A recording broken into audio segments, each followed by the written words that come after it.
സത്യത്തിൽ വളച്ചൊടിച്ചതാണ്. അതൊരു സാമാന്യ ബുദ്ധിയുള്ള ഒരാളെന്തില്ല അങ്ങനെ പറയില്ല കൊണ്ട് പറഞ്ഞു അല്ല പിന്നെ ഇനി നമ്മൾ വിട്ടുകൊടുക്കണ്ട. കാരണം ഒരു വീട് വേശ്യാലയമാണെന്ന് ഒരാൾ പറയണമെങ്കിൽ അയാൾ ഈ വീട്ടിൽ വന്നിട്ടുണ്ടാവില്ലേ, അല്ലെ അയാൾ ആളുകൾ വന്നിട്ടുണ്ടാവില്ലേ? അപ്പോൾ അത് തെളിയിക്കണ്ടേ? എങ്ങനെ തെളിയിക്കാം? ഇനിയിപ്പോൾ ഒരു മനുഷ്യൻ എങ്ങനെയൊക്കെ തേജോധം ചെയ്യാൻ പാടുണ്ടോ?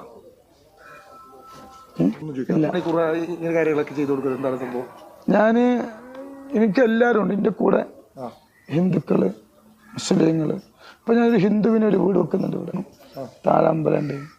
അവരോട് ഞാൻ പറഞ്ഞ എന്താ അറിയാം, ഒരുപാട് പള്ളിൻ്റെ മുറ്റത്ത് ഒരുപാട് ഹിന്ദുക്കൾ താമസിക്കുന്നുണ്ട്.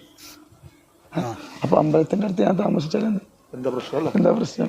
അപ്പം അവർ പിന്നെ എന്ത് വിഷയങ്ങളുണ്ടെങ്കിലും ഒരു ഐക്യത്തോടെ പോകുന്നു. ഞാൻ അവരോട് പറയുന്നത് എന്താ അറിയോ, നിങ്ങൾ അമ്പലത്തിൽ പോകണം.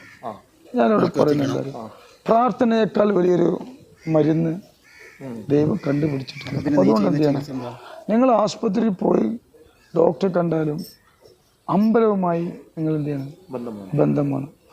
ഗുരുവായൂരപ്പൻ്റെ അപ്പൻ അവിടെ അതൊക്കെ നമുക്കതൊക്കെ എന്ത് ചെയ്യുള്ളൂ. അതല്ലാതെ മറ്റുള്ളവരോട് പറയാം, നിങ്ങൾ എന്ത് ചെയ്തോളൂ, നിങ്ങൾ ഗുരുവായൂർ പോയിക്കോളി, അമ്പലത്തിൽ പോയിക്കോളി, വീട്ടിൽ വിളക്ക് വെച്ചോളി, പ്രാർത്ഥനകൾ നടത്തി.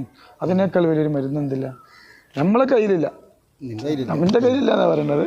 മരുന്നുകൾ പിന്നെ മരുന്ന് നമ്മൾ കുടിച്ചാൽ